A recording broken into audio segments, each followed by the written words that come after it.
can't get it right, can't get it right. It doesn't go away, doesn't go away. Even though I try to ignore it, I just want peace of mind, I want peace of mind.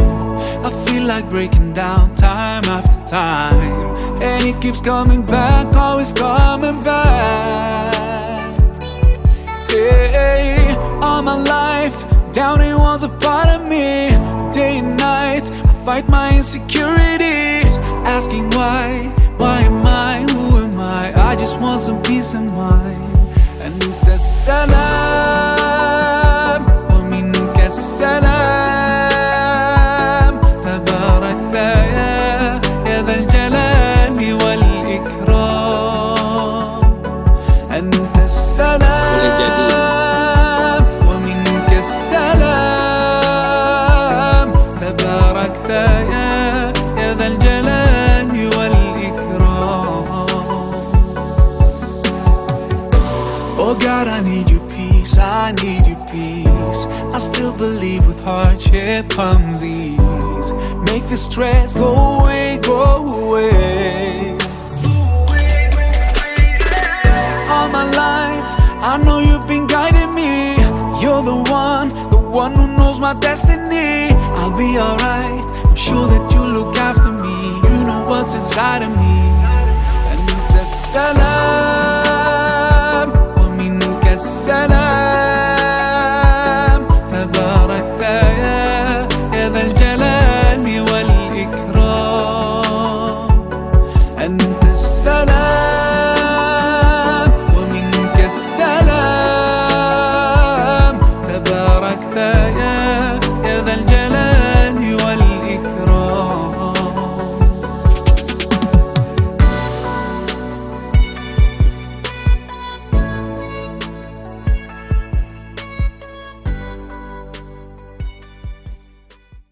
Rekan-rekan sahabat semuanya, alhamdulillah telah hadir bersama kita Ustadz Al-Karim Ustadz Badri Jasyarahman. Insyaallah kita akan masuk ke kajian yang kedua saja, insyaallah melanjutkan pembicaraan kita yang kemarin. Sebelum kita melanjutkan acara kita buka acara kita membaca basmalah. Bismillahirrahmanirrahim. Allahumma sholli ala Muhammad wa ala alihi wa sahbihi wa man tabi'ahu ila yaumil qiyamah. Ba'du. Ikhwati fillah, bapak-bapak, ibu-ibu, sahabat-sahabat semuanya, dan juga adik-adik yang bergabung dalam acara kita kali ini. Insyaallah, kalau kemarin kita fokus di karakteristik opposite dari keluarga syurga, itu tentang ciri-ciri keluarga yang memang punya kondisi keluarga yang menyifati penghuni ahli neraka, maka hari ini kita akan berbicara yang berikutnya tentang ahli syurga. Ustaz, untuk waktu dan tempat kami persilahkan, Ustaz. Tafadhol. Baik. Bismillahirrahmanirrahim. Assalamualaikum warahmatullahi wabarakatuh. Alhamdulillah, assalatu wassalamu ala rasulillah wa ala alihi wa sahbihi wa mawalah. Asyhadu an la ilaha illallah wahdahu la syarikalah wa asyhadu anna Muhammadan abduhu wa rasuluhu la nabiyya ba'dah wa la haula wa la quwata illa billahi wa ba'd. Ikhwatal iman, a'azakumullah jami'an. Bapak-bapak, ibu-ibu, saudara-saudariku semua, ikhwan wa hafillah yang saat ini sering berada di rumah saja karena kondisi lockdown, khususnya bagi sahabat-sahabat yang berada di wilayah Perth atau Australia Barat. Di kesempatan sore hari ini waktu Indonesia bagian Barat, dan juga sama beda 1 jam kita, khususnya di wilayah Perth dan Australia Barat, kita melanjutkan kembali pembahasan mengenai rumah tangga surga atau menciptakan surga di dalam rumah kita. Bagaimana kita menciptakan surga dalam rumah sudah kita bahas di pertemuan sebelumnya. Silakan mungkin bisa lihat tayang ulangannya di YouTube. Dan juga kita dalam hal ini bagi siapapun di situ di tayangan sebelumnya kita bahas tentang hal-hal yang harus kita hindari, kebiasaan-kebiasaan penduduk neraka agar rumah tangga kita terbebas dari identifikasi sebagai rumah tangga neraka atau betinari. Ya, kita sudah punya checklistnya kemarin, yaitu pertama jangan suka berteriak, yang kedua jangan saling menyalahkan, ya, berkata kasar, ya, kemudian dalam hal ini nggak bertahan dan sebagainya. Itu silakan dipelajari, ya. Dan kesempatan di sore hari ini kita membahas lanjutan, mudah-mudahan kita bisa membahasnya lebih boleh dibilang lebih maksimal lagi untuk mengingat waktu kita yang mungkin durasinya sekitar 1 jam. Kita akan coba ulas beberapa hal yang menjadi bagian penting dalam rumah tangga surga. Bapak Ibu yang melakukan Allah Subhanahu wa Ta'ala, sejatinya ketika berbicara tentang rumah tangga surga, keyword atau kata kunci yang bisa kita jadikan sebagai pengingat dalam hal ini adalah bagaimana rumah tangga surga adalah rumah yang anggotanya mencerminkan aktivitas dan perilaku penghuni surga. Dengan kata lain bahwa kita sedang melakukan role play, ya, di dalam rumah sendiri, seolah-olah kita sudah berada di surga. Sebab ketika kita sudah melakukan role play, melakukan aktivitas seolah-olah berada di surga, maka dengan kata lain kita sudah ciptakan suasana surga di dalam rumah. Apa saja yang menjadi salah satu yang dilakukan penduduk surga? Yang pertama adalah penduduk surga membiasakan salam sesuai dengan apa yang disebutkan dalam surat Al-Hijr ayat 46, udkhuluha bisalamin aminin. Masuklah ke dalamnya, yakni ke dalam surga, dengan salam dan rasa aman. Pertama, Allah disebutkan di sini makna salam. Salam maknanya pertama adalah sejahtera. Dengan kata lain, di surga tidak ada yang mengalami kemiskinan atau kekurangan, semua pasti tercukupi kebutuhannya. Tapi yang kedua adalah makna salam di sini, yaitu ucapan salam yang sejatinya diucapkan di antara penghuni surga. Dan ini ditegaskan dalam surat Maryam ayat 62, la yasma'una fiha lagwan illa salama. Mereka tidak mendengar perkataan yang tak berguna di dalam surga kecuali ucapan salam.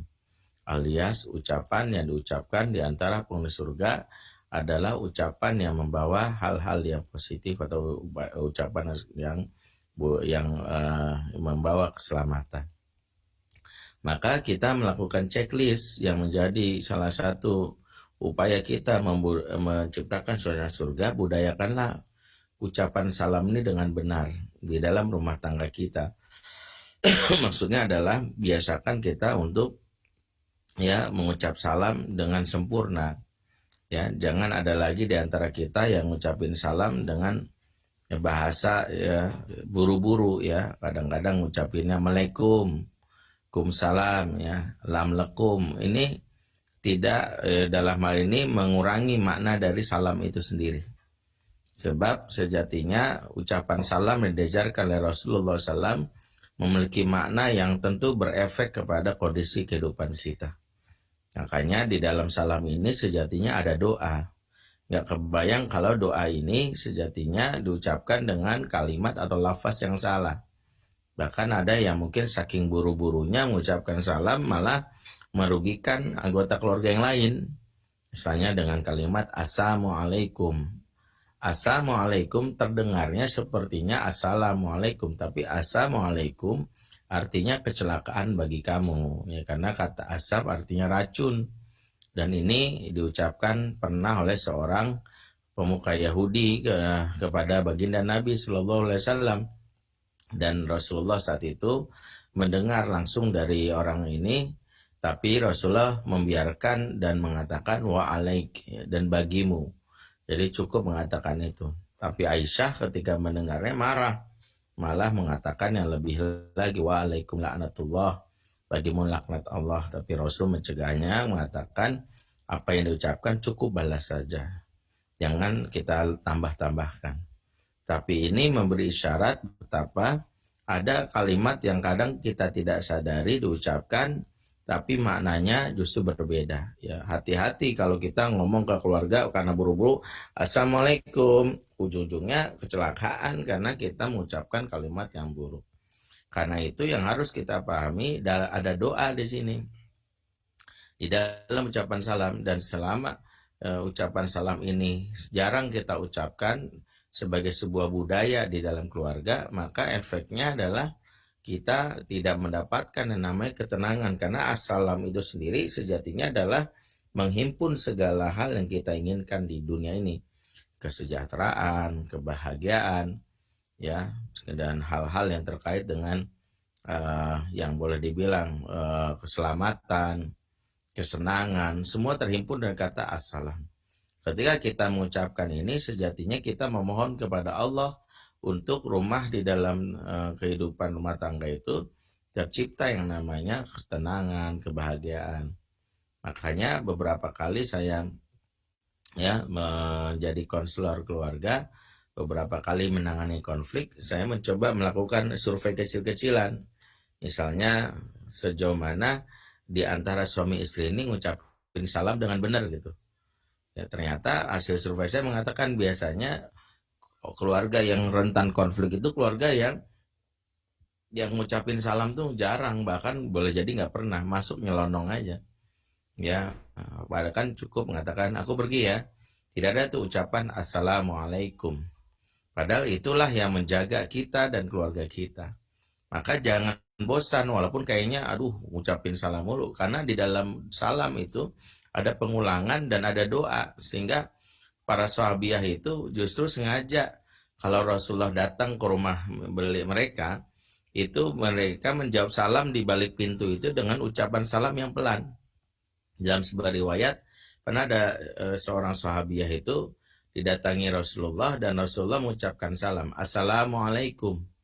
Maka sahabiah ini menjawab pelan, Waalaikumsalam. Ya, dia jawab pelan, tapi dia dijawab. Karena Rasulullah nggak mendengar, diulang lagi, Assalamualaikum. Diulang lagi sama dia, Waalaikumsalam.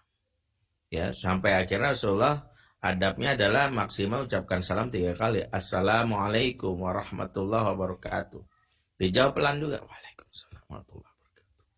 Maka Rasulullah karena tahu itu tidak ada orang, dia karena tidak mendengar jawaban, balik. Kemudian sahabiah ini buka pintu mengatakan, ya Rasulullah, kami di sini. Ya, kemudian mengapa aku ucapkan salam tidak kamu jawab? Kemudian kata mereka, kami jawab tapi pelan. Kenapa pelan? Sengaja Rasul biar engkau tidak mendengarnya dan engkau ulang. Salam itu kan doa, semakin diulang semakin baik. Jadi kalau para sahabat dan sahabiah itu mulai semangat gitu, ucapin salam. Kalau kita itu udah aduh apaan sih salam mulu, padahal itu sesuatu yang sejatinya kita di dalam rumah harus kita ucapkan.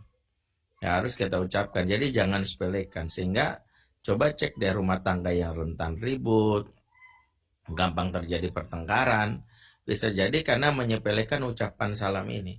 Karena sejatinya ucapan salam ini adalah mengharapkan Allah mendatangkan hal-hal yang kita butuhkan dalam kehidupan rumah tangga, kebahagiaan, ketenangan, ya, keselamatan, kesejahteraan, seperti itu. Sehingga dijagalah rumah tangga kita itu dari hasutan setan untuk terjadi konflik, perselisihan dan sebagainya.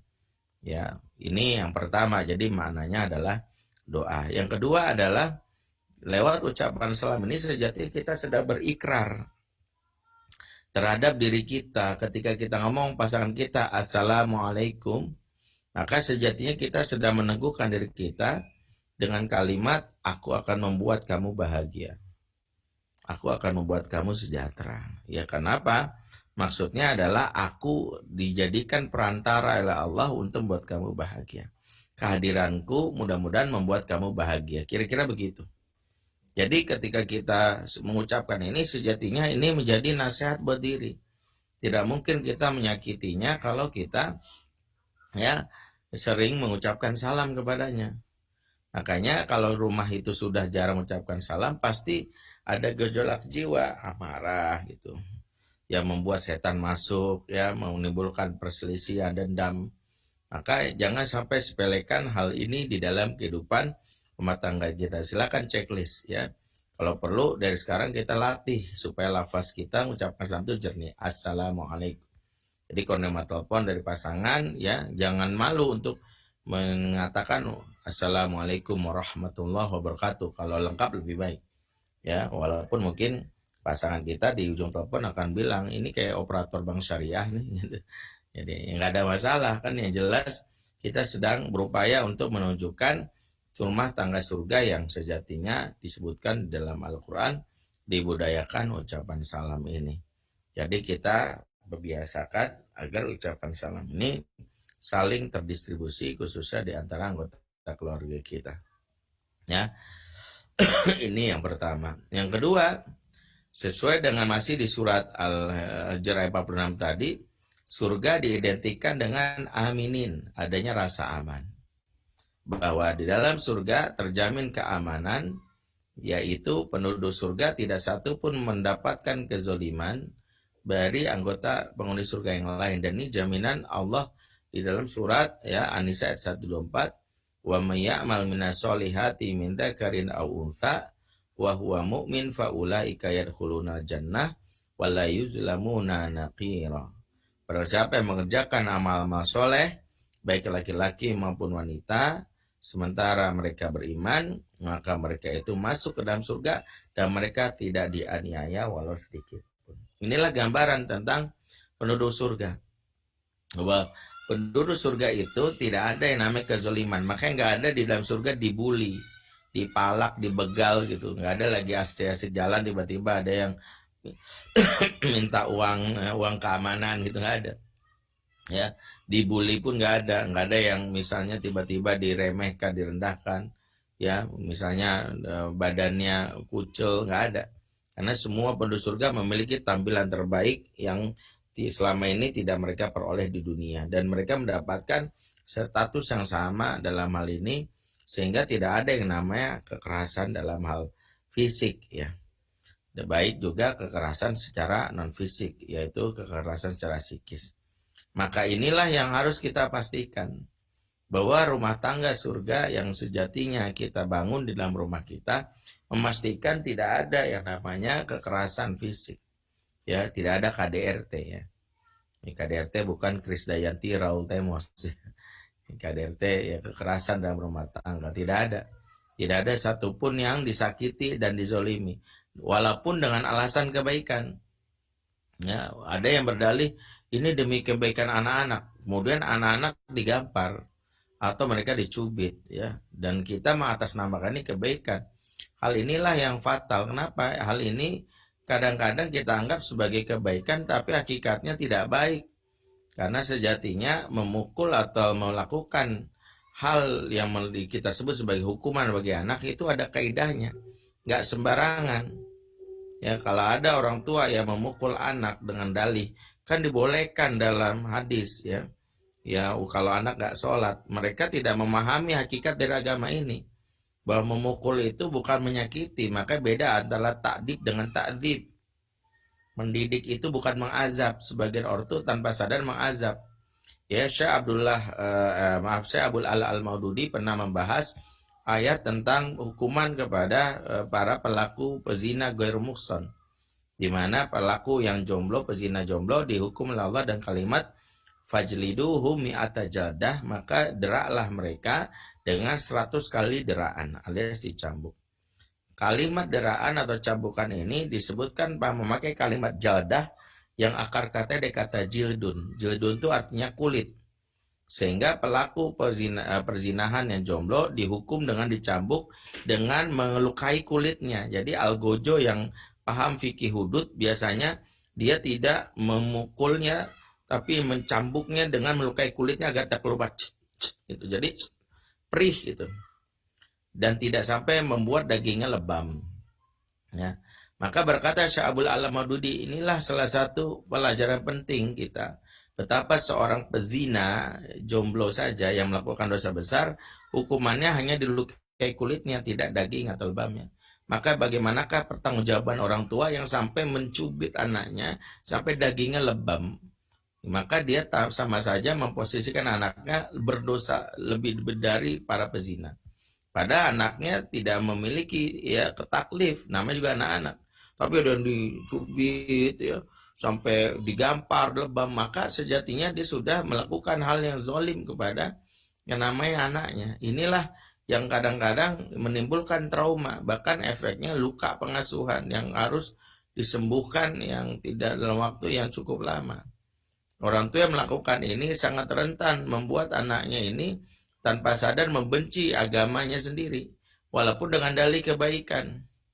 Ya ini buat anak saya rajin sholat, ujung-ujungnya anak, apalagi di wilayah ya di luar negeri ini yang berinteraksi dengan apa yang namanya masyarakat yang majemuk, anak-anak banyak alternatif yang membuat mereka akhirnya tanpa sadar dicekoki bahwa Islam itu agama kekerasan karena diperkenalkan dengan cara yang tidak bijak. Pernah suatu hari ada salah satu jamaah kami juga dari luar, dari Eropa, bercerita tentang dia bilang gini, Ustadz, kami itu agak heran, kami mendidik anak kami secara Islami, tapi ketika mereka remaja ada yang murtad, ada yang ateis, ada yang pezina, ada yang dalam hal ini melakukan yang namanya ya boleh dibilang hal-hal yang terlarang dalam agama. Apa salahnya nih Ustaz? Kami agak heran aja mengapa bisa seorang yang kami didik secara Islami kok tiba-tiba dewasa ada buka jilbabnya, ada yang murtad, ada yang bunuh diri. Saya menggarisbawahi kalimat ibu ini dengan kalimat yang ibu maksud mendidik secara Islami itu bagaimana. Kemudian ibu ini bilang, ya kami mengajarkan anak kami sholat, baca Quran, berhijab, ya pokoknya nilai-nilai Islam deh katanya. Saya bilang, ngajarinnya gimana caranya? Ya seperti biasa Ustadz ya, seringkali kami tegur, sholat kamu, gimana sih kamu muslim gak sholat, kira-kira gitu. Ya kadang akhirnya ibu ini terbuka, pernah mukul gak Bu? Ya kalau dia gak sholat ya kami tegur, kami keras, kami hukum. Di situ kita akhirnya baru menyadari satu, sering mudah banget kita menyebut kalimat Islami untuk hal yang bisa jadi esensinya nggak Islami. Kenapa saya bilang esensinya nggak Islami? Karena kalau sesuatu itu Islami ada beberapa kaidah yang harus kita pahami. Salah satu kaidah yang diajarkan di dalam hadis adalah al-muslimu man saliman muslimuna min lisanihi wa yadihi. Seorang muslim itu selamat orang lain dari kejahatan lisan dan tangannya. Jadi kalau seseorang ngakunya muslim, maka pastikan orang lain selamat dari kejahatan lisan dan tangan. Jadi kalau standar dasar banget seorang muslim itu nggak menyakiti lewat lisan dan tangannya. Jadi kalau ada ngakunya Islam tapi menyakiti lisan tangannya, maka keislamannya boleh kita bilang diragukan dalam hal ini. Ya karena apalagi kalau menyakitinya tanpa sebab. Kalau menyakiti dalam hal untuk memerangi ya hal-hal kemungkaran kezaliman mungkin bisa dibenarkan. Tapi kadang kita menyakiti orang terdekat kita, anak kita, ya yang membuat akhirnya mereka trauma. Akhirnya apa? Mereka tidak bahagia bersama Islam. Ujung-ujungnya dapat tawaran ya ternyata ya Tuhan yang perkenakan oleh orang tuanya adalah Tuhan yang menggalak, Tuhan yang kasar karena diperlakukan dengan cara yang kasar. Ujung-ujungnya dapat tawaran ideologi baru, ateis, ya Kristen, ya ikutlah mereka. Maka ini semua bermula dari mana? Dari ketidakbijakan orang tua dalam rangka memastikan keamanan di dalam kehidupan anak-anaknya. Ketika anak tidak aman, pasti dia mencari hal yang lain karena keamanan itu kan fitrahnya. Ya, ketika nggak aman di rumah, mereka cari di luar. Dan kadang-kadang proses mencari ini ditangkap oleh orang-orang yang justru menjadi melawan dari ajaran Islam ini sendiri. Ya, mereka akhirnya nyaman dengan non-Muslim, nyaman dengan dengan yang berbeda keyakinan. Pernah suatu hari juga di sebuah kota di Eropa juga bercerita, Ustadz, kami diceritanya cukup miris, diceritakan salah satu ayah yang berasal dari Middle East ya, Timur Tengah, yang sudah lama besar di Eropa ya, itu mendidik anaknya dengan cara yang yang keras gitu ya, sampai suatu hari sang ayah meminta anaknya untuk memakai jilbab dan anaknya mengikuti. Ayahnya di sini membiarkan anaknya bergaul di public school. Suatu hari ya sang ayah mendapatkan laporan dari orang lain kalau anaknya ini buka jilbab untuk foto session. Nah, dan foto itu dikirimkan ke ayahnya dan ayah murka sekali, dan ayahnya pulang ingin melakukan ya namanya interogasi ke anak. Itu anaknya pulang diinterogasi, anaknya nggak mau ngaku. Singkatnya anaknya dalam hal ini digebugin, bukan digebugin, dibentak ya sampai ke digampar. Akhirnya anak ini ngaku dan anak ini menimbulkan trauma. Akhirnya dia kabur dari rumah. Ketika dia kabur itu, dia tidak punya tempat berlindung kecuali temannya yang satu sekolah, dan karena di Eropa terbiasa bergaul dengan tidak peduli sejenis dan lawan jenis, dia bergaul sama teman lawan jenis. Dan dia tidur rumahnya berhari-hari, dan kita tahu kalau udah dua insan lawan jenis tidur di kamar dan itu dibiarkan saja oleh kedua orang tuanya, dianggap temannya, maka terjadilah perzinahan. Dan sampai wanita ini pun ya hamil dan ujung-ujungnya dia dibujuk untuk pindah agama. Jadi kebayang, pertama si ayah ya, mencegah kemungkaran anaknya supaya tidak lagi membuka jilbabnya, tapi menimbulkan kemungkaran baru. Ini yang dibahas oleh Dr. Yusuf Qaradawi ya dalam fikih kemungkaran yang beliau tulis itu. Sebab salah satu syarat mencegah kemungkaran jangan menimbulkan kemungkaran baru yang lebih luas.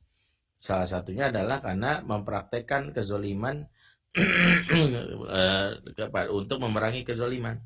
Ini yang tidak dibenarkan di dalam Islam. Makanya kalaulah ada kezoliman di dalam rumah, termasuk adalah hal-hal yang buruk, ya pelanggaran syariat, maka kita harus memberikan hak kepada anggota keluarga dengan cara yang lembut, ya tidak membiarkan, tentu saja tegas, tapi tidak mengurangi yang namanya esensi dari kebaikan dan kelembutan. Karena bedakan antara keras sama tegas ya. Kalau keras itu identik dengan kekasaran, melanggar fitrah, jiwa menolak. Tapi kok tegas itu berbalut dengan kelembutan. Tegas itu kalau kita lihat sejatinya esensinya seperti sakinah.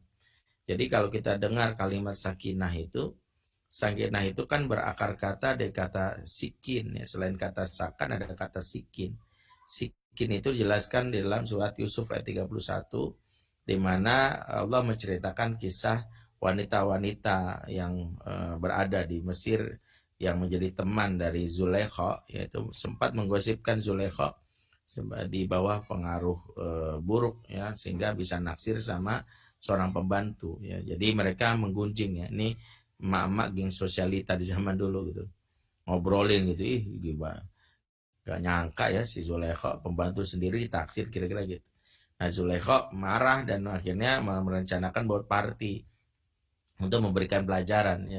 Jadi mereka disuruh datang ya, Zulaikha mengatakan ya kira-kira adalah lu nggak pernah ngeliat berondong gue sih gitu, lihat dulu gitu ya. Zulaikha ini menunjukkan siapa itu Yusuf. Nah saat wanita-wanita ini datang sebelum melihat Yusuf, Allah berfirman dalam surat Yusuf 31 dan kalimat fa'atat kulla wahidatin minhunna sikinan. Maka didatangkan kepada masing-masing mereka sebuah sikin. Sikin di sini maknanya adalah pisau. Dan ini menarik. Abu Hurairah membahas hal ini dengan kalimat dulu sebelum ayat ini turun kami bingung apa makna sikin, karena orang Arab sebelum ayat ini turun menyebut pisau bukan dengan kalimat sikin tapi mudyah. Jadi dulu orang Arab menyebut pisau itu mudyah. Mengapa ini disebut sikin? Nah ini menjadi pertanyaan. Maka dibahas oleh Ibnu Abbas, kenapa pisau disebut di ayat ini dengan sikin? Karena kelak pisau ini akan memotong jari jemari wa qata'na aydiyahunna, jari jemari wanita-wanita tersebut tanpa rasa sakit. Dengan kata lain, kenapa alat potong disebut sikin? Karena dia alat potong yang tidak menimbulkan luka gitu. Ya, alat potong tidak menimbulkan luka itu namanya sikin. Nah inilah esensi dari sakinah dalam rumah, bahwa kita wajib memotong yang namanya kezoliman, kemaksiatan dalam rumah, tapi tidak boleh menimbulkan luka. Karena ketika luka ini terjadi, keamanan tidak didapat, mereka mencari jalan keluar, akhirnya mereka betah di luar. Inilah yang kita khawatirkan dari rumah tangga yang terjadinya ketidakamanan. Ya, karena itu kita boleh menegur pasangan kita, ya misalnya kalau nggak sholat, ya kita ingatkan. Dan bahasanya adalah bahasa yang menyentuh hati. Jadi bukan bahasa gini, sholat apa sih, jangan bikin malu, ini aku ketua DKM masjid, baru aja dilantik ya, jangan sampai orang tahu. Bukan begitu. Sholat, aku ketua majelis taklim, bukan. Ketika dia bilang misalnya, aku malas maka kita bilang, Dek, aku nggak mau kehilangan kamu di surga, aku tuh pengen masuk surga bareng kamu. Masa di surga ada Dewi Sandra, Siren Sungkar, Dini Aminarti, tapi nggak ada kamu, kan gitu misalnya. Kita menyebutkan itu. Jadi dia akhirnya tersentuh bahwa suaminya ini ngajaknya kebaikan. Seorang ayah ngajak anaknya juga gitu, bukan sholat, ayah nih ustadz, bukan gitu. Macam-macam, nggak akan efektif. Yang ada malah makin sebel.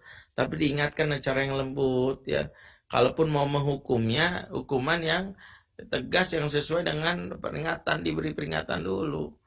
Maka ketika Allah misalnya memberikan ketegasan, ketika misalnya ada melanggar larangannya, disebutkan dalam Al-Quran ya. Allah membuat aturannya dulu, fala taqrabu hadhihi sajarah, jangan kamu dekati pohon itu. Ini diingatkan Allah.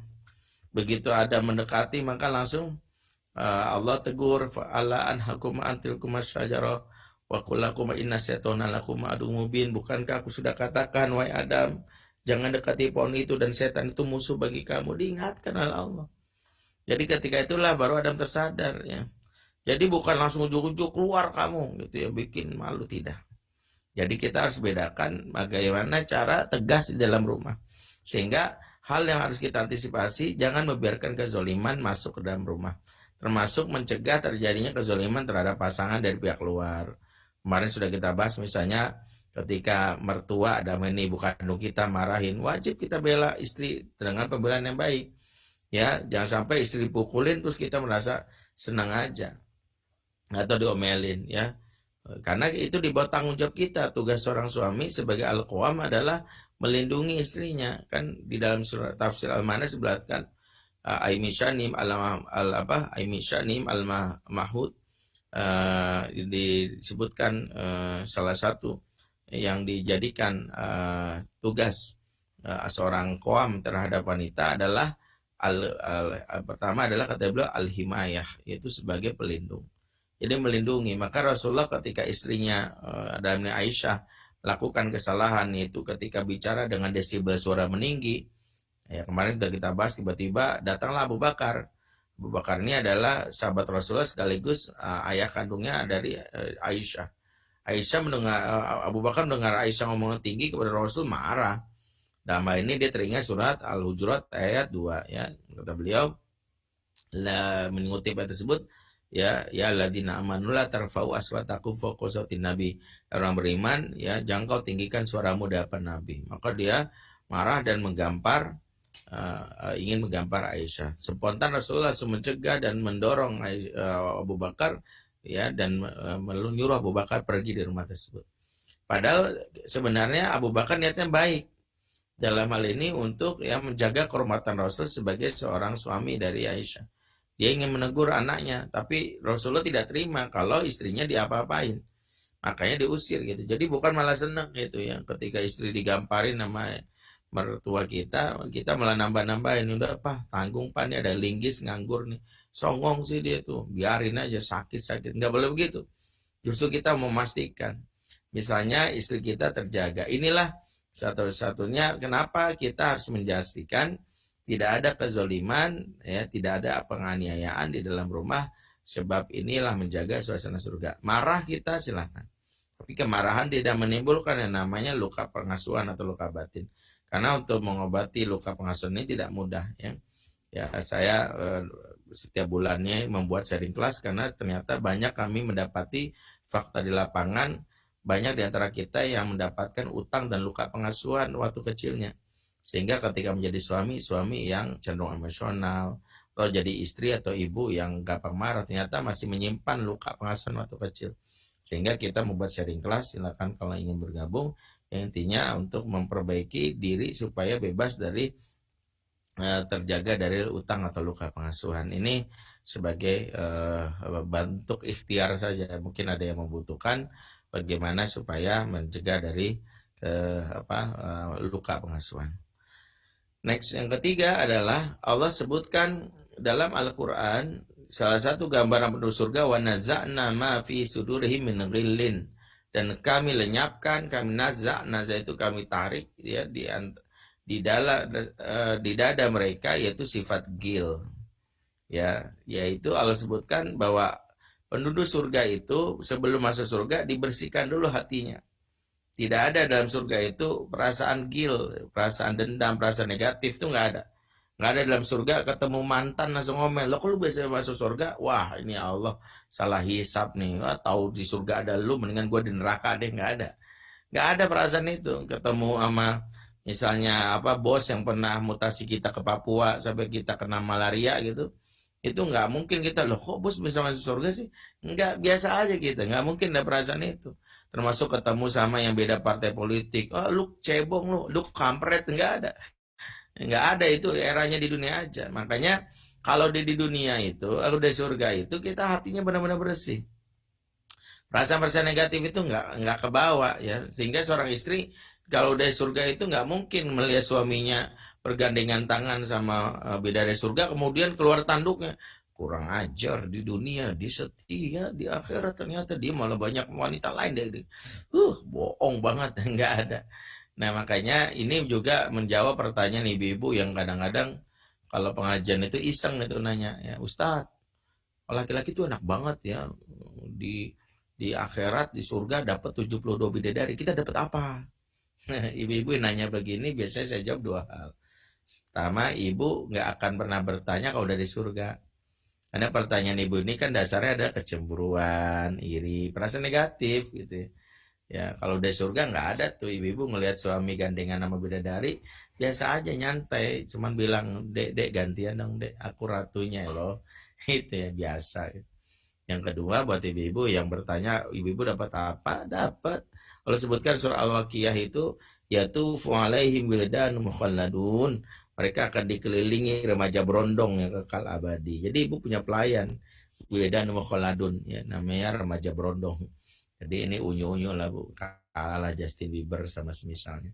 Jadi ini menjadi dasar ibu-ibu bisa mendapatkan kebahagiaan ya yang jelas di sini. Nah kalau kita simpulkan di surga tidak ada perasaan negatif, perasaan dendam, demikianlah rumah tangga surga. Rumah tangga surga itu terjaga dari masalah yang diungkit bertahun-tahun karena belum terselesai. Dendam itu bukan sekedar karena maaf gitu ya, ada luka yang kita siasati berapa tahun lagi akan gue balas, bukan. Tapi dendam itu adalah kemampuan kita, ketidakmampuan kita mengelola masalah sehingga disimpan di dalam kantong perasaan kita yang punya daya tampung terbatas, sehingga kita menunda-nundanya dengan kalimat yang kesannya itu bijak gitu. Tapi sebenarnya hanya menunda waktu saja. Biasanya kalau ada masalah, sebagian besar kita bilang gini, udahlah lupain aja.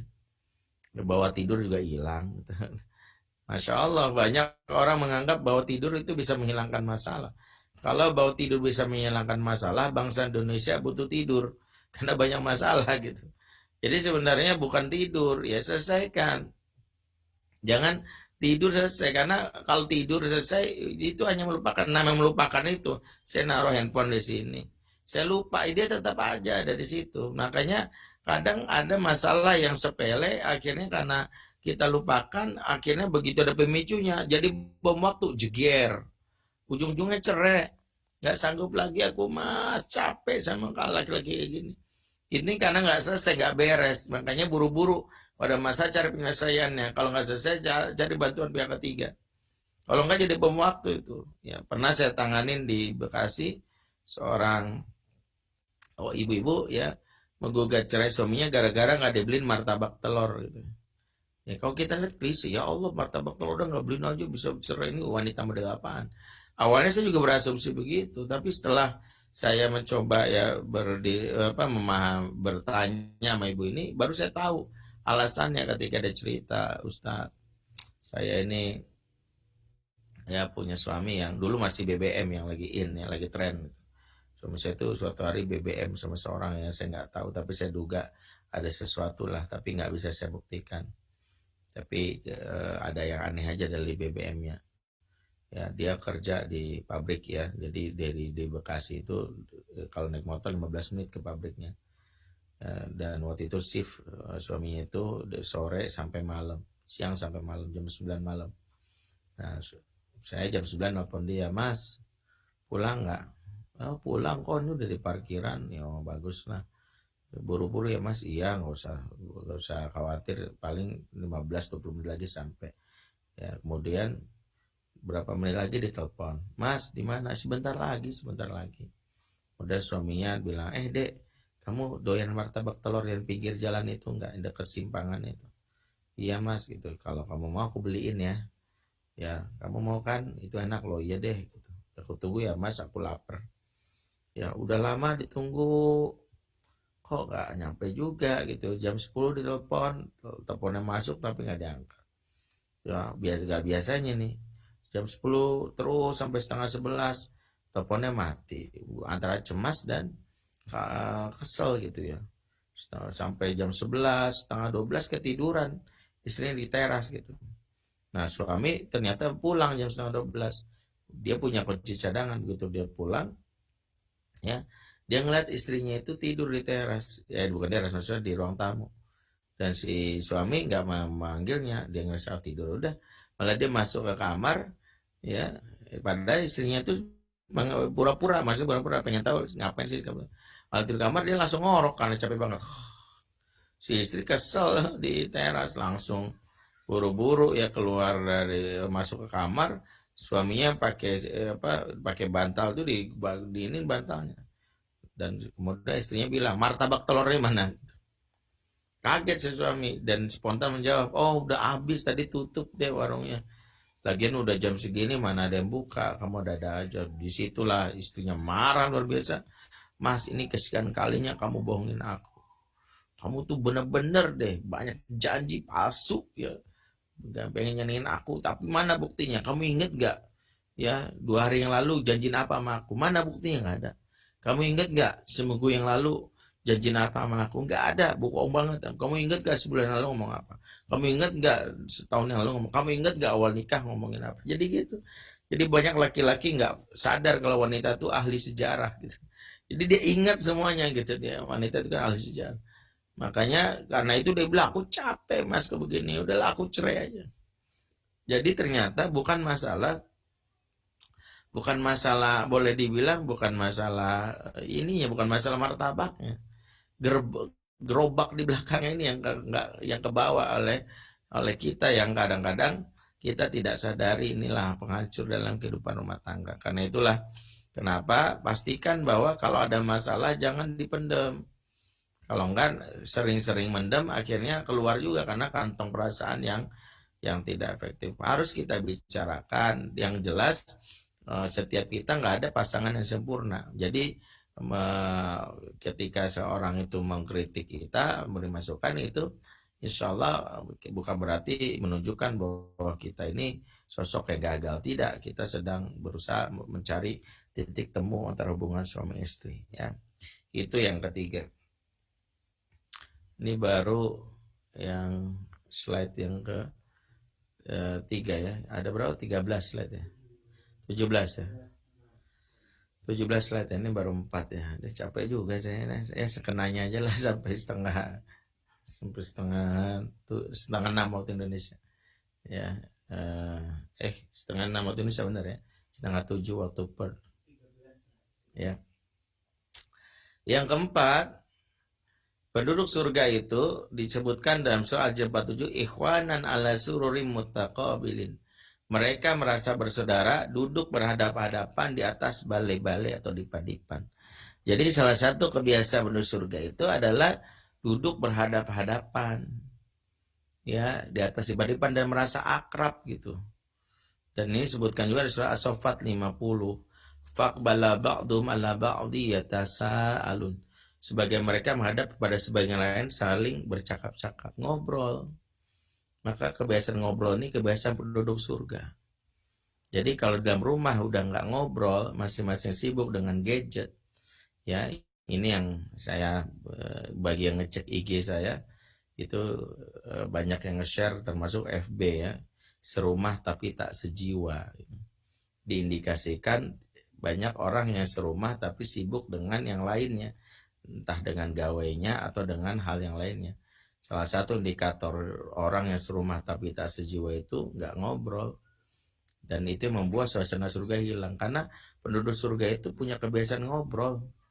Mereka saling bercerita pengalaman waktu di dunia. Gimana ceritanya bisa masuk surga gitu. Oh dulu saya nggak sengaja karena selendang kiai mati gitu misalnya. Kalau situ gimana? Iya nih saya dituduh teroris pada saya mau mengaji gitu. Misalnya gitu ya. Jadi di sini digambarkan gambaran penduduk surga itu ngobrol. Nah, ketika ngobrol ini tidak terjadi dalam rumah, makanya nih manfaatin banget. Lockdown ini manfaatin tuh banyak ngobrol. Jangan banyakin main gadget. Ya bukan berarti nggak boleh, boleh. Saya juga punya jadwal. Saya kadang-kadang gadget juga izin sama anak-anak ya untuk karena saya harus menjawab banyak hal. Selain juga update informasi, saya juga jawab beberapa yang konsul yang masuk ya secara online lewat WA gitu. Tapi yang kita harus pahami adalah ternyata ciri penduduk surga itu biasakan ngobrol. Dan ngobrol ini terutama dibutuhkan bagi pihak istri ya sebagai wanita yang bagian pentingnya adalah bicara. Dan bicara bagi wanita itu hak batin. Jadi nafkah batin yang harus dipenuhi oleh suami kepada istri itu ngobrol. Karena wanita itu ya ditandanya masih sehat kalau dia masih banyak bicara ya. Karena wanita butuh setiap hari 20.000 kata per hari. Ya, makanya kalau mau aman nikahin penyiar radio atau MC. Ya, lain kali kalau bisa MC-nya jangan Pak Ramdan gitu. Karena Pak Ramdan nggak butuh ngobrol kan, itu butuh tuh ibu-ibu. Di MC-nya ibu-ibu gitu. Karena ibu-ibu yang butuh ngobrol gitu. Ibu-ibu pengen ngobrol gitu ya. Karena bisa jadi suami kadang-kadang kita ngobrol dia tidur gitu ya. Pengen rasanya keluar nih 20.000 kata itu harus keluar per hari kalau mau sehat. Kalau mau sehat. Makanya ibu-ibu ini fasilitasi supaya sehat. Karena ingat, tidak sejatinya tidak ada wanita pendiam. Yang ada adalah wanita yang terluka hatinya. Makanya kalau ada wanita diam itu terluka gitu. Jadi waspadalah kalau wanita udah ngomongnya patah-patah gitu. Ya, kamu udah makan belum? Udah. Makan apa? Ayam. Ayam apa? Goreng. Udah. Beli di mana? KFC nanya mulu sih. Nah itu tadi. Tandanya udah sakit itu. Udah menahan beban. Kalau wanita ditanya 1 jawabannya 1000 itu sehat luar biasa. Udah makan belum deh? Udah. Tadi aku beli ayam goreng tengah jalan ketemu Bu Tejo. Bu Tejo cerita apa katanya Pak Lurah nikah lagi pas sama itu Pak yang perempuan janda itu yang agen asuransi syariah yang katanya kalau kita bayar 1 juta sebulan di 5 tahun kita bisa dapat 50 juta. Masya Allah. Ya itu tandanya sehat. Padahal dari ayam goreng ujung-ujungnya ke ya asuransi syariah. Nah itu sehat gitu. Jadi kalau wanita dapat kebutuhan ini, Masya Allah dia menjadi wanita yang sehat. Makanya pastikan istri kita itu ya ngobrol sama kita. Karena kalau ini nggak ditahan, wanita ngobrol tuh kalau ditahan keluarnya ke yang lain. Salah satu sering curhat di Facebook. Jadi makanya biasakan kuraslah energinya dengan bicara. Kalau nggak bicara bahaya.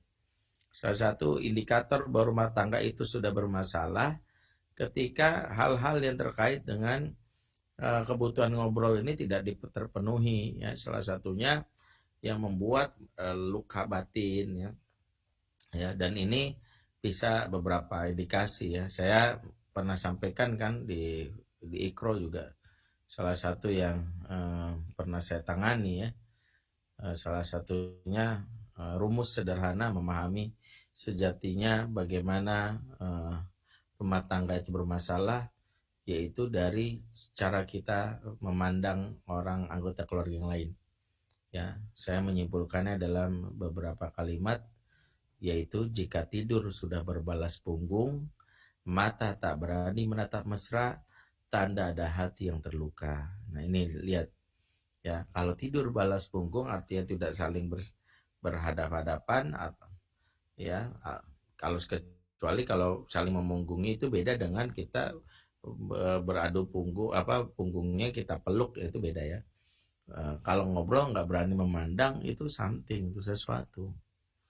Makanya pastikan setelah ini saling berhadapan-hadapan, memandang wajah.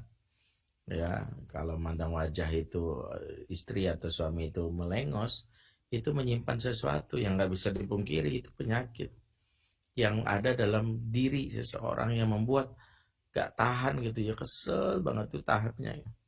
Orang tuh kalau ada unek-unek di hati, mata ini nggak bisa bohong, mata ini kan jendela jiwa. Hati sudah terinjak-injak menyebabkan mata nggak berani terbuka. Makanya kalau orang udah terinjak hati nggak berani terbuka matanya. Dan itu alamiah, boleh saja. Rasulullah pernah disapa oleh Wahsy ya, sahabat yang dahulu masa jahiliyahnya bahkan pernah membunuh paman Rasulullah bernama Hamzah. Dan ketika Hamzah sudah wafat ya, bersama Hindun, Wahsy mendapat hidayah masuk Islam. Suatu hari Wahsy menyapa Rasulullah, "Assalamualaikum ya Rasulullah." Rasulullah menjawab salamnya, "Waalaikumsalam," tapi nggak memandang wajahnya gitu. Kenapa Rasulullah lakukan ini?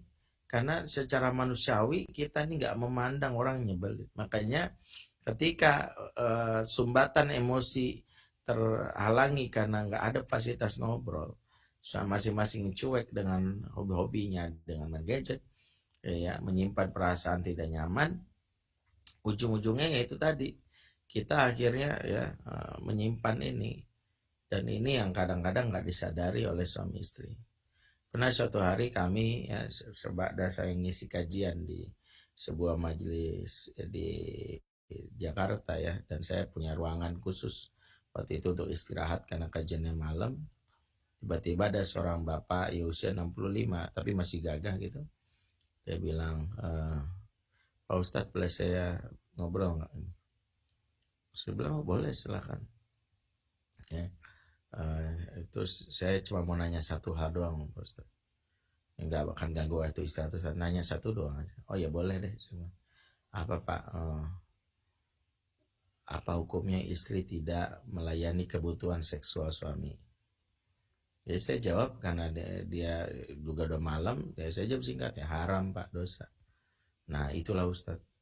Jadi sebenarnya suami istri saya ini, ya saya bilang tadi katanya satu doang. Iya, maksudnya dari sini saya ngomong lain. Ya udah, saya suruh masuk ke dalam. "Kenapa ya istri saya nih Pak Ustadz? Nggak tahu kenapa ya, udah 6 bulan ini nggak melayani saya. Padahal saya masih butuh. Tapi setiap saya ajak, capek lah, nggak bisa lah, nggak mau ngomong gitu. Atau kadang-kadang ada alasan lain. Saya juga bingung. Kenapa nih Pak Ustadz? Ya, apa sih penyebabnya gitu ya?" Ya dia bilang, udah sebab ini ya, dia selalu menghindar kalau ditanya ya, dan dia ngerasa baik-baik aja gitu. Terus saya tanya, "Istri ikut kajian juga?" "Ikut, kayaknya tadi nyimak juga." Ya udah saya bilang, "Panggil deh ke dalam." Dipanggil istrinya, "Mah, panggil Ustaz sebentar." Maka saat itu si ibu sama bapak ini duduk di depan meja saya. Singkatnya saya bilang, "Boleh nggak saya minta bapak dan ibu kursinya diputar?" Maksudnya duduknya berhadapan-hadapan. Coba deh, semenit aja saling memandang. Tiba-tiba si suaminya sih mau praktekin, mantep. Ya, sekaligus nafsu gitu. Kalau istrinya langsung, "Apaan sih Ustadz? Males ah. Buat apa Ustadz? Ya, saya nggak mau kayak game-game gini lah. Ya udah tua masih dikerjain." Bukan Bu, bukan game ini. Cuman mau ngecek aja gitu. Kemudian dia bilang, "Enggak ah, saya nggak mau." Saya bilang, "Kenapa sih mah? Cuman mandang aja dong." "Apaan sih nggak mau ah? 30 detik deh." Saya bilang, "Nggak mau apa Ustaz, saya nggak mau ah." Suaminya heran. Akhirnya saya bilang gini, "Ya udah deh, Bapak keluar sebentar ya Pak, saya nggak mau sama istri Bapak." Keluar Bapak ini. Kemudian karena saya sudah pengalaman dalam hal ini, saya nanya singkat gini doang, "Sudah berapa tahun Ibu nanggung kecewa sama suami?" Ibu ini masih bersikukuh bilang, "Nggak ada Ustadz, demi Allah nggak ada." Ya, dia bersumpah lagi. Ini mungkin karena saya masih mau menepos kali Ustadz. Jadi kadang-kadang emosi nggak teratur. Saya karena malam itu capek dan ibu ini bersumpah demi Allah, udah menutup, mengunci sesi konsultasi itu, ya sudah. Saya akhirnya gebrak meja sedikit ya di depannya, brek, ya sudah, silakan ibu keluar, dan jika memang terjadi masalah antara ibu dengan suami, demi Allah tidak akan pernah saya bantu. Silakan. Kayak ibu ini diam sampai dia pun nangis, nggak bisa, matanya berkaca-kaca. Ujungnya dia bilang, Ustaz lihat sendiri deh. Ternyata dia melihatkan BBM-nya. Ya waktu itu masih aktif BBM ya, belum WA itu. Ternyata saya mendapati ya screenshot dialog antara saya duga ini antara suaminya dengan ya, istri pertama. Jadi ternyata saya baru tahu kalau suaminya ini sudah menikah 2 kali. Yang ini istri kedua, bedanya 15 tahun. Ini istri kedua umurnya 50, istri suaminya 65. Dan sebelum ini, jadi si istri harus bilang, jadi selama ini sering bohongin Ustaz. Dia ini selalu alasannya pekerjaan, nengok istri pertamanya ke Bandung. Katanya udah cerai, pasti saya yakin rujuk lagi. Demi anak, bohong gitu. Jadi ibu ini nangis terus-terusan. Jadi selama ini dia bingung, kenapa ibu nggak cerita? Saya males ribut Ustaz, saya tahu banget. Dia pasti akan berkilah berdalih gitu. Saya udah temuin ini Ustaz. Jadi memang banyak hal yang kadang-kadang disembunyikan, yang tidak sadar dilakukan oleh kita. Nah ini salah satunya mengapa ya kita harus menjaga diri supaya dalam hal ini ya ngobrol ya. Makanya apalagi kalau online ini ya, kalau kayak sekarang nih ya, saya sih pengen tuh kajian itu kalau bisa masing-masing ada yang nampakin wajah gitu. Saya ini kayak nggak ngobrol, saya kayak ngomong mau tembok. Nggak ada wajahnya, nggak ada yang kelihatan gitu. Nah itu ya harusnya kan kelihatan wajah gitu. Jadi saya ngerasa ditemenin gitu Pak Ramdan gitu. Yang lain kok bisa lihat wajah kan. Kalau ibu mah nggak usah ngeliat wajah, nggak apa-apa ya. Karena kok bisa sih kajian online itu tampilin lah wajah supaya pemateri ini saya sehari itu ngisi 4 kajian online, dan kalau nggak ada yang ngeliatin wajah bete juga gitu. Jadi kayak ngomong tembok juga sih. Saya pengen kelihatan gitu ngobrol sama Pak Ramdan, asik gitu kan ngeliatin. Masya Allah, ternyata didengerin juga omongan saya. Saya khawatir kan tahu-tahu saya lagi ngomong gini kalau wajahnya nggak ada, ya jangan tidur. Jangan-jangan ada yang lagi masak Indomie gitu, ada yang kan gitu ya. Kalau gini kan enak gitu ya. Masya Allah kan itu. Jadi kita dapat lah itu, Masya Allah. Taib ya, ini udah pukul 17.30 waktu Indonesia. Baru 4 slide ya, sisanya baca aja deh. Nanti baca aja Pak Ramdan. Nanti kalau baca kan enak tuh, penjelasannya gampang lah. Nih kalau dari ya tadi yang nomor 5 tadi nggak ada ya, tadi apa tadi? Mana tadi? Sebelumnya mana? Ya sebelum mana? Oh ya, salah satu kebiasaan Nabi nih. Oh ya, salah satu kebiasaan Nabi nih yang menunjukkan betapa perhatiannya Nabi ini masih yang slide keempat ya. Bitu indah khalati Maimunah fatahadas Rasulullah SAW ma'a ahli sa'atan summa rukhoda. Ini kebiasaan Rasul nih. Ya, Rasul itu kata Ibnu Abbas ya bersaksi, aku nginap rumah bibiku Maimunah, Rasulullah itu senantiasa berbincang-bincang dengan istrinya baru kemudian tidur. Momen paling terbaik tuh ngobrol tuh sebelum tidur. Ya tuh, itu ini sunnah. Jadi bapak-bapak kalau ngomongin sudah, jangan ngomongin poligami deh. Sunnah yang ini aja dulu praktekin. Gitu. Yang lain poligami semangat banget, giliran kayak gini males. Ini sunnah kayak gini praktekin sebelum tidur tuh ngobrol. Jangan sebelum tidur cek WA dulu, ngeliat mention di IG, lihat skor bola, MU menang dahsyat 9-0 gitu ya. Jangan itu dulu yang dilihat. Waduh, Liverpool kagak naik-naik nih gimana. Itu belakangan. Waduh nih lockdown sampai berita-berita corona kita tonton sebelum tidur, mata udah sepet baru tidur. Itu buat istri sebel banget. Didatengin pas syahwat lagi tinggi doang. Jangan. Istri itu butuh diajak ngobrol ya, jangan dianggurin dia. Makanya istri itu nggak suka buah anggur, lebih senang buah apel gitu, karena nggak suka dianggurin, lebih senang diapelin gitu. Baik ya, mudah-mudahan bermanfaat ya. Baca aja sisanya, masih ada berapa ya, 9 lagi. Dan wah, kalau ada kesempatan baca aja lah. Bila taufik, assalamualaikum warahmatullahi wabarakatuh. Ustaz mau ada sesi tanya jawab nggak Ustaz? Boleh. Oke. Ini lanjut ya ke pertanyaan yang kemarin yang masih belum dijawab. Ini saya juga nanti nyampein ke panitia nanti ke depan buat kajian berikutnya wajahnya online apa ditampilkan juga. Nah, kan Nih ya, enak tuh. ini Jadi ya. ngobrol tuh. eh Ustadz panitia mohon di apa di available-kan videonya biar Ustadz juga bisa melihat. Kita ada 46. Ya. Psikologis Ustadz itu sulit gitu. Saya baru memahaminya dari sisi saya gitu. Saya sehari ngisi 4 kajian itu kalau nggak ada wajah yang saya ajak ngobrol, itu kayak ngomong ke tembok. Kalau gini kan enak gitu. Iya, Baik. Ustadz. Jadi, ya, lanjut ke pertanyaan ya.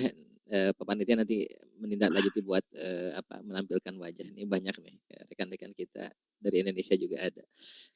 Pertanyaan kemarin yang tertunda saat terkait yang pertama adalah terkait dengan LGBT saat. Jadi di kita khususnya di Australia ini memang kampanyenya sangat luar biasa. Dan juga memang secara hukum udah legal gitu boleh. Nah, yang menjadi tantangan buat kita adalah sebagai orang tua, gimana proteksi buat anak-anak kita. Gitu. Ya, baik. Yang pertama adalah figur orang tua itu sejatinya harus menjadi yang kata para ulama marojiul ula, referensi utama dalam segala hal. Ketika orang tua menjadi referensi, anak itu punya pegangan nilai yang kalau dia berbicara dengan orang lain, dia akan mengatakan kira-kira gini, kata papaku nggak begitu. Ya, dan ini kalimat yang kadang-kadang hilang di zaman now.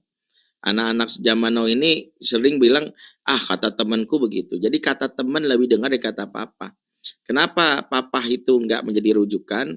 Karena ada golden moment yang hilang, khususnya di umur 0 sampai 15 tahun. Di mana umur-umur ini umur di mana ayah menjalankan yang disebut tough love itu.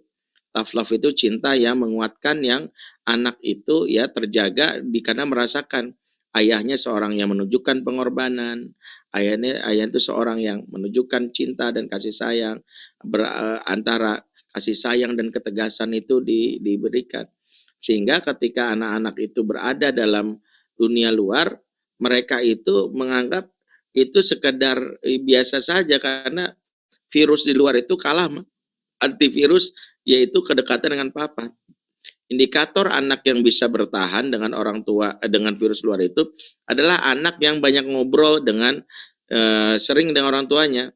Salah satu cirinya adalah anak-anak yang selalu berbagi cerita. Anak yang mudah terserang virus di luar bukan hanya LGBT ya, narkoba, pornografi, itu adalah anak-anak yang cirinya punya kalimat begini, that's my privacy. Nah itu. Jadi kalau ada anak punya kalimat that's my privacy, itulah warning.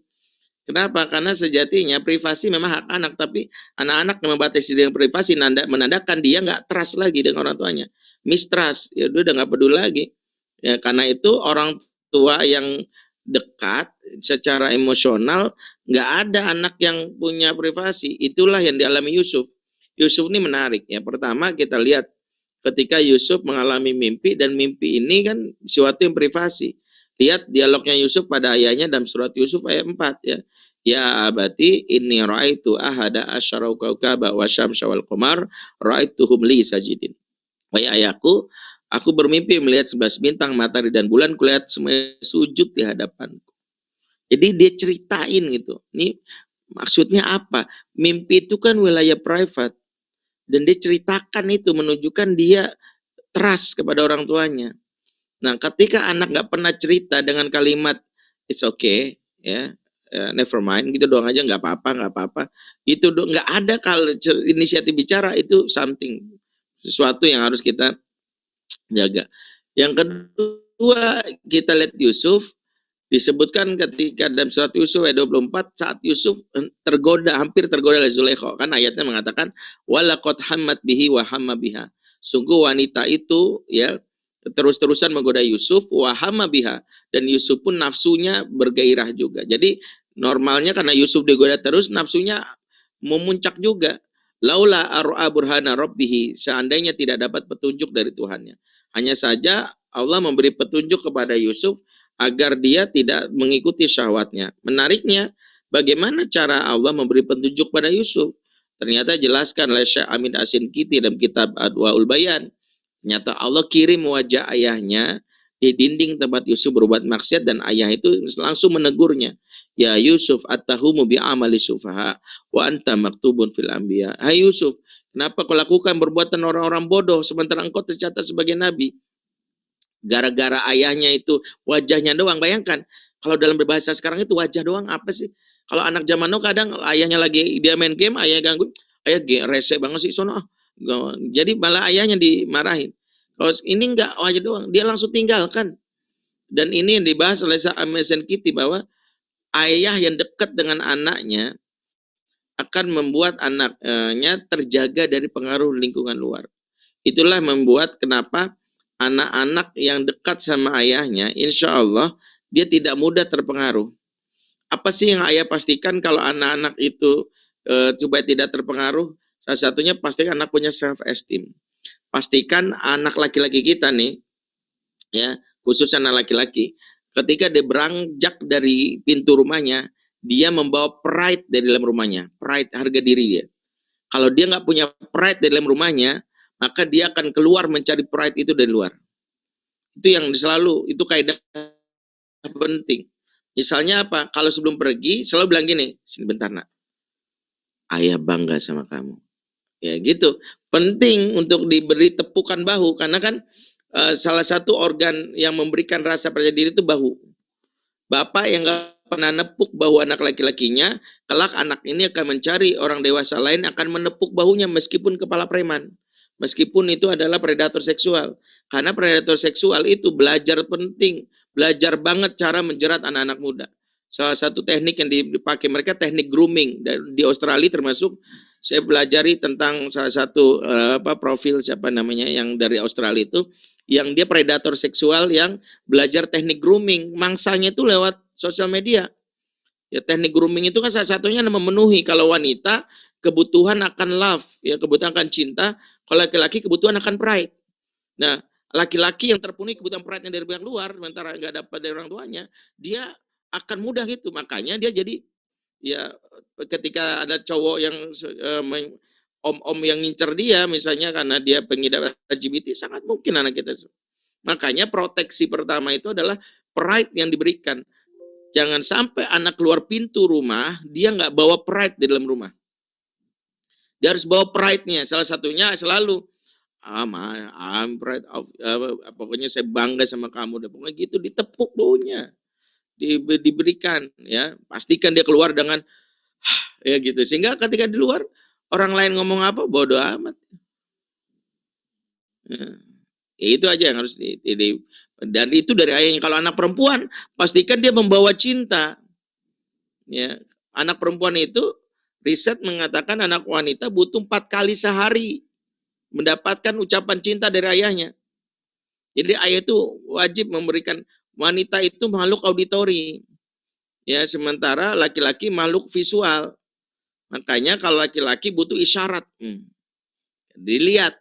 Tapi kalau wanita butuh rayuan. Makanya kenapa laki-laki tertarik dengan tampilan wanita, laki-laki itu sangat tertarik dengan tampilan visual, kalau wanita dengan pendengaran. Makanya sering tuh kita mengatakan, ayah sayang, bilang kamu you are my princess, macam-macam lah. 4 kali sehari itu. Ya, 4 kali sehari ya, tapi jangan dicicil. Ntar sebelum tidur I love you, I love you, I love you, I love you. 4 ya nak. Nanti kalau perlu ya bapak ada ngakalin 4 kali seminggu, 4 kali 7, 28. Ntar pekan depan lagi gitu. Enggak begitu ya, memang harus kita berikan ya. Ya makanya anak-anak perempuan itu menagih terus. Kalau dia menagih terus kita harus berikan ya. Wallahu a'lam bishawab. Jazakumullah, Ustaz. Jadi lebih pendekatan hubungan ayah dan anaknya. Pertanyaan berikutnya, tadi Ustaz menyampaikan tentang salah pengasuhan ataupun toxic parenting. Kebetulan di sini nih yang jadi fenomena adalah anak itu senang main gadget, games, kemudian ya mobile legend ataupun Fortnite gitu, itu menjadi agenda mereka kurang lebih ya. Apalagi kalau lagi lockdown kayak begini tuh ya mereka cari tetap aja entertainment apapun itu bentuknya. Nah pertanyaannya nih, apakah dengan jam mereka yang banyak melakukan games ataupun aktivitas tersebut itu punya toksik yang berdampak jangka panjang atau gimana saja. Terus Iya, kira-kira sebenarnya kan kalau tadi Ustadz menyampaikan bahwasannya hubungan ayah dengan anak itu harus sangat dekat, tapi ketika tergantikan oleh hal yang seperti tadi kayaknya agak susah Ustadz bisa iya. tercapai. Iya, pertama kita berbicara tentang mengapa anak main gadget dan berapa anak main game. Ini yang harus kita telusuri dulu. Makanya dalam beberapa kali kajian sering banget pertanyaan ini ditanyakan Ustadz, gimana caranya anak saya itu main game mulu, kenapa sih anak saya itu main gadget mulu gitu ya. Kalau kita simpulkan juga lucu kan pertanyaannya, ini harus kita balikin. Yang ngasih gadgetnya siapa? Saya Ustadznya, oke. Yang ngisin kuotanya siapa? Ya saya juga, ya udah. Kan situ yang ngasih gitu. Artinya situ yang ngasih yang harus tanggung jawab. Pertanyaannya adalah mau nggak kita menyelesaikan ini? Sebab banyak yang nanya tipsnya dulu. Ini berbicara tentang tips. Tipsnya gimana Ustadz? Tips itu gampang. Asal punya satu sifat. Sebab sifat yang nggak miliki seorang tua, tips apapun nggak akan kepake. Nama sifatnya mau repot. Karena sejak awal anak itu main game itu karena nggak mau repot. Lihat deh anak ortu zaman now, nangis dikit, nih, Upin Ipin, lihat nih, Nusarara, baru nangis langsung gini. Di kita nggak nangkep pesan dan nangis itu dia butuh respon human interaction, dia butuh dipeluk bukan butuh ini. Kita kasih ini ya salah siapa? Kita nggak mau repot. Ortu zaman dulu mengapa nggak ngerti ilmu parenting tapi naluriah laki-lakinya muncul. Ayah zaman dulu kok nangis anaknya tang ting tung ting tang ting tung tang ting kan gitu. Masih nangis nggak? Masih. Kita ayahnya bingung zaman dulu.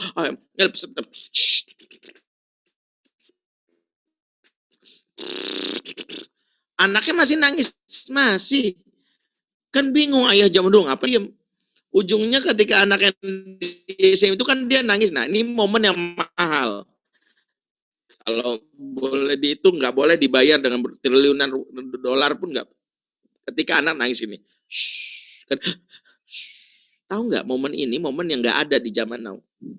Ortu zaman dulu ngalamin ini walaupun nggak ngerti ilmu parenting. Ini momen yang disebut bonding, di mana anak merasakan jika kelak aku menangis ada ayah yang akan menghiburku. Jika kelak aku sedih ada ayah teman. Kalau sekarang enggak. Jika kelak aku sedih, lagi bete, ada Upin Ipin teman aku. Jika kelak aku stres, aku sedih, ada Hatta Halilintar, Justin Bieber, YouTube, semua dicari. Maka kata kuncinya apa? Kata kuncinya siap repot nggak? Itu dulu. Karena nanti kalau dikasih tipsnya percuma juga. Ya repot juga Ustadz. Tips Ustadz merepotkan kita nih ya sudah. Kalau gitu nggak usah dikasih tips. Karena tips itu pasti merepotkan. Nggak ada Romi Rafael tuh ahli hipnotis Indonesia, tatap mata saya, dan hitungan ketiga kamu tidak akan suka lagi ya main gadget. 1, 2, 3, yes, belajar sama uya-kuya, selesai. Ya kan kita nggak pengen gitu, nggak ada pengasuhan berbasis dengan cara membuat anak hilang kesadaran. Caranya repot, makanya mengasuh itu repot karena balasannya surga. Kalau ngasuh anak muda hadiahnya voucher pulsa, makanya surga kita dapetin dengan cara itu. Nah sekarang pertanyaan gimana? 1, siap repot ya, Fatherman. Nah ini buku nih ya. Sayangnya buku ini stoknya udah habis. Ya waktu itu dikirim ke Perth itu 15 ya. Siapa ya waktu itu ya? Pak Rudi itu sama istrinya Bu Ani itu saya titip waktu itu. Siapa waktu itu saya nitip ya. Waktu itu saya minta dibawa ke Perth ya bagi-bagi. Nah, fotokopi aja. Karena bukunya nggak ada di toko buku. Bukunya saya cetak sendiri 15.000 dan ada di website www.fatherman.id. Cuman saya ngelihat tadi di gudang tinggal 100-an kalau nggak salah.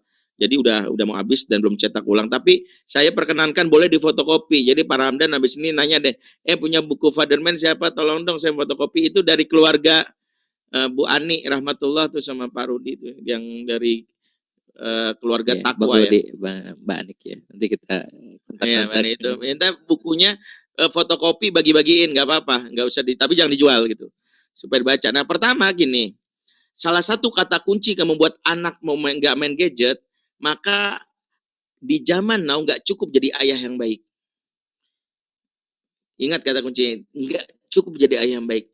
Jadilah ayah yang baik dan asyik. Karena kalau baik doang, kalah sama gadget. Gadget itu asyik. Saya ini dulu nongkrong di jalanan bertahun-tahun. Saya nemuin anak-anak yang main di mall, time zone di Indonesia, di Jakarta. Saya awalnya suuzon gitu. Bapak kamu jahat ya, betah banget kamu di sini, nggak nyaman bapak kamu. Enggak juga, bapak aku baik sih om. Cuman nggak asik aja, bete. Bapaknya itu nggak asik salah satunya. Bapaknya nggak punya jiwa entertain. Di dalam buku ini, salah satu yang harus ayah miliki adalah ayah harus jadi entertainment. Ayah harus jadi entertain. Ayah harus menjadi kenapa? Ada kebutuhan anak yang kadang kita tidak pahami. Namanya hiburan. Hiburan bagi anak tuh ibarat makanan. Kalau nggak dikenyangin dari ortunya, maka dia akan cari sendiri. Nah, carinya dengan apa? Game Fortnite, lewat tontonan. Karena dia butuh hiburan. Kan dia butuh hiburan. Sementara bapaknya kaku ya, kayak kanebo kering kan gitu ya. Kalau ngobrol, ya kan ada bapak yang gitu, kalau ngobrol tuh terlalu sesen. Aduh, stres banget ya Pak, perasaan Ibu Sri Mulyani, Menteri Keuangan Indonesia aja nggak bisa jawab, bapak naik gini. Ini sampai anak mikir, gue jangan-jangan tinggal di Korea Utara ya. Ini papa jangan-jangan Kim Jong Un lagi nyamar nih. Kan anak stres ngeliat bapak kayak gini. Makanya kalau kita berkaca sama sahabat, sahabat itu kalau pulang di rumah memastikan keluarganya ketawa. Makanya di slide nanti dibaca di slide PowerPoint-nya, salah satu kebiasaan penduduk surga itu ketawa. Makanya pastikan rumah tuh ada tawa. Kalau hari ini nggak ada yang ketawa, pasti larinya ke gadget. Karena gambaran penduduk surga itu kata Allah gini, wujuhu yawma idzim musfiroh, dohikatu mustabsyiroh, wajah mereka di hari itu berseri-seri, ketawa, bergembira ria. Makanya ketawa bagi anak itu udah kayak NKRI, harga mati. Ya, tapi nggak tahu di Australia udah nggak pakai falsafah ini. Ya suka-sukanya lah orang Australia, warga Indonesia Australia nggak tahu masih pakai tagline ini nggak sih? Ika bagi anak-anak ketawa itu rumusnya harus, makanya mereka punya rumus. Siapa yang membuatku menangis adalah musuhku, siapa yang membuatku ketawa adalah sahabatku. Nah, cek tuh anak lebih sama kita lebih sering nangis atau lebih sering ketawa. Kalau ketawanya dipenuhi sama game, ya itu dah. Berarti tugas kita mengalihkan kebutuhan dia. Nggak masalah dia game.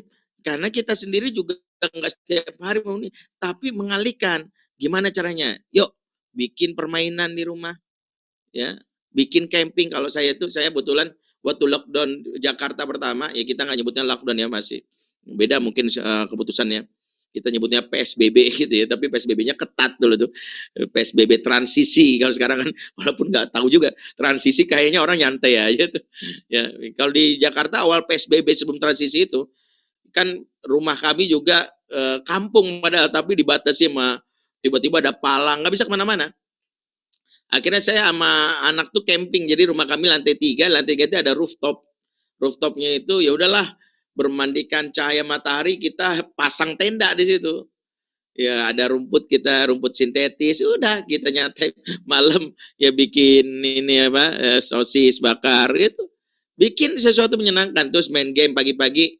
Saya ajak anak saya senam, ya senam otaknya, Abi ajarin. Ya saya gerakannya lucu-lucu aja dan gak ada masalah.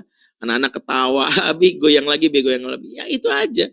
Dan makanya kalau meniru para sahabat, sahabat itu kalau di rumah, kata Zaid bin Sabit, ma ra'aitu ahadan ajalla idza jalasa ma'al qaumi wala afkaha fi baitihi min Zaid bin Sabit. Saya, kata kawannya, belum pernah melihat laki-laki yang lebih berwibawa saat berhadapan dengan koleganya, namun lebih lucu dan lebih kocak saat di rumahnya dibandingkan Zaid bin Sabit. Jadi Zaid bin Sabit ini kalau di depan koleganya berwibawa dia, tapi kalau di rumahnya bapak yang lucu, bapak yang kocak. Kok kita kebalik, di depan kolega kita ketawa ngakak, wah di rumah galaknya sholat, ya sekarang jamnya baca Quran, waduh kebalik banget, akhlak mana yang kita tiru. Makanya Rasulullah menjamin bapak-bapak yang suka bercanda dapat pahala. Oh kok bisa? Ada hadisnya. Kullu syai'in laisa lahu fihi min dzikrillah la'ibun wa lahwun illa mula'abatu rajul ma'a ahlihi. Kata Rasulullah, segala sesuatu yang tidak ada zikir kepada Allah di dalamnya sia-sia belaka, kecuali canda tawa seseorang kepada anggota keluarga. Jadi bikin canda tawa, makanya itu yang pertama.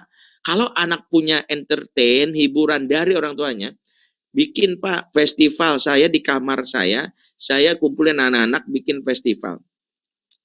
Menghibur masing-masing. Pikirkan hiburan berikan untuk keluarga. Ya hiburan lucu-lucu aja. Saya hiburan tiba-tiba saya bergaya misalnya. Saya kalau depan anak-anak bukan ustadz lagi, saya bisa jadi Michael Jackson. Ya nggak ada masalah. Nggak ada masalah, anak-anak lucu-lucu, ada yang naik punggung gitu ya, ngakak gitu, terus adenya, abangnya bercerita, misalnya cerita yang lucu-lucu, kita ngakak di kamar, itu menggantikan momen ini yang justru nanti jadi, ketahuilah, justru ketika kita lockdown di rumah, ini mungkin momen yang akan dikenang, yang disebut memorable moment. Jangan-jangan ini yang nanti anak-anak itu merindukannya nanti, Masya Allah. Jadi kalau ketika mereka tua nanti, mereka justru nggak bercerita tentang tragedi COVID ini.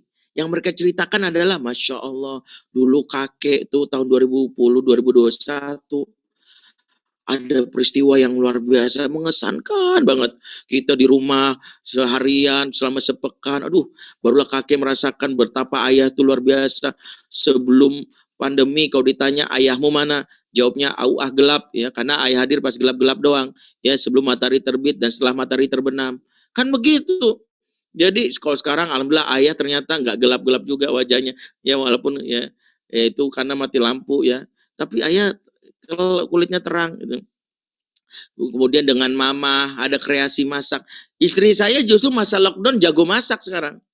Anak perempuannya selalu ada kreasi, walaupun ya ujung-ujungnya masak samyang juga gitu ya. Nggak ada masalah. Tapi ya bikin seneng juga. Ada yang kita pelajari. Masya Allah seneng lah kita justru. Makanya ini jadi momen yang anak-anak tuh bersyukur malah. Jangan sampai momen ini jadi momen traumatik momen. Sampai ada anak berdoa, ya Allah, lepaskanlah wabah corona ya Allah. Bukan takut corona ya Allah, takut sama mama papa ya Allah.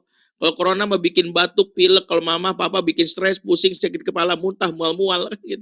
Karena anak-anak yang kan ini mama papa kenapa sih di rumah ngomel-ngomel. Nah, ini manfaatkan momen. Jadi kata kuncinya, ambil kesempatan ini untuk apa? Nggak usah jaim kalau menurut saya. Ya biasa aja. Ya itu yang pertama. Jadi pastikan hibur. Yang kedua, daily activity, rundown harian. Daily rundownnya nggak ada. Padahal Quran mengatakan, ya alladzina amutaqullaha wa Allah, dan adalah diri memperhatikan apa yang kalian lakukan esok. Kalau anak itu nggak bisa menjawab, nak besok agendamu apa? Saya membiasakan di rumah itu saya pasang papan, jebret. Saya tulis agenda, ini agenda Abi besok, walaupun di rumah saja. Pagi ini jogging pagi sekitar rumah, ya kalau hujan di rumah aja, murojaah, terus nih anak-anak bikin. Karena anak-anak yang nggak tahu besok kalau ditanya, agenda kamu besok apa nak? Tahu, aku kan libur. Maka jawabannya tuh akhirnya cuma 5 kegiatannya. 1, tidur lagi. 2, nonton TV. 3, main gadget. 4, makan yang banyak. 5, ngisengin orang. Ini kenapa prank itu terjadi di generasi muda yang nggak punya agenda. Nah, barulah yang kelima, barulah kita memberikan namanya pengaturan. Boleh nggak main game? Boleh, di keluarga kami pun ada. Tapi kita atur minimal di mana lokasinya. Nggak boleh di kamar tidur ya. Dan nggak boleh bawa gadget kamar mandi. Ada ruang. Kedua, ada durasinya. Maksimal berapa. Ya, kemudian apalagi Selain durasi kita bikin aplikasinya. Kalau kamu menginstal sesuatu harus ngomong sama papa. Makanya kenakan milik tapi hak pakai. Kalau di bahasa Indonesia saya nggak tahu. Intinya ini, jangan kasih anak ini milik kamu, bukan. Ini hak pakai. Anak tuh belum boleh memiliki, yang boleh memakai. Karena hak milik beda sama hak pakai. Ya, kalau hak pakai itu kita yang mengatur. Kalau keluar dari ininya kita ambil. Selama ini kita langsung berikan anak hak pakai itu kita evaluasi. Kalau membuat dia rusak ininya, konsepnya, itu bahaya. Wallahu a'lam bishawab. Ya, 17.56 di waktu Indonesia. Jazakumullah jazaa, Ustaz. Ya, dulu. Ustaz, kita juga nanti kontak tim Ustaz untuk kajian rutin. Insya Allah nanti usulan untuk MC-nya dari ibu-ibu, kita kontak nanti timnya Ustaz. Biar lebih ramai lagi insya Allah. Mudah-mudahan ke depan bisa jadwal rutin, nanti saya coba kontak dari tim Ustaz juga. Baik. Ustaz, mohon ditutup Ustaz dengan doa, insya Allah untuk kajian pekan ini. Baik. Sampai di sini. Bapak Ibu melakukan Allah, mari kita menutup majelis kita dengan doa bersama-sama, khusus berdiri kita, keluarga, bagi khususnya masyarakat kita, baik yang di Indonesia maupun di Australia. Allah jaga, Allah lindungi, semoga dari segala macam marah bahaya bencana termasuk wabah COVID ini. Auzubillahi minasyaitonirrajim. Bismillahirrahmanirrahim. Alhamdulillahirabbil alamin, hamdan syakirin, hamdan na'imin, hamdan yafina ma huwa kafi mazidah. Ya Rabbana lakal hamdu kaman bagi li jalal wajhikal karim wa azimi sultanik. Allahumma shalli ala sayyidina Muhammad wa ala sayyidina Muhammad. Allahumma anta rabbuna la ilaha illa anta khalaqtana wa nahnu abiduk wa nahnu ala ahdik wa wa'dika mastata'na na'udzubika min syarri ma sana'na nabulaka bi ni'matika alaina wa nabu bi dzunubina faghfir lana fa innahu la yaghfiru dzunuba illa ant. Allahumma inna la dzikrika wa syukrika wa husni ibadatik. Allahumma ya muqallibal qulub tsabbit qulubana ala dinik. Allahumma ya musarrifal qulub sarrif qulubana ala ta'atik. Rabbana atina min ladunka rahmah wa hayyi lana min amrina rasyada. Rabbana hab lana min azwajina wa dzurriyyatina qurrata a'yun waj'alna lil muttaqina imama. Rabbana fil lana wa li walidina warhamhum kama rabbawna shighara. Rabbana atina fid dunya hasanah wa fil akhirati hasanah wa qina adzabannar. Subhana rabbika rabbil izzati amma yasifun wa salamun alal mursalin. Alhamdulillahirabbil alamin. Afamikum subhanakallahumma bihamdik asyhadu an la ilaha illa anta astaghfiruka wa atubu ilaik. Assalamualaikum warahmatullahi wabarakatuh.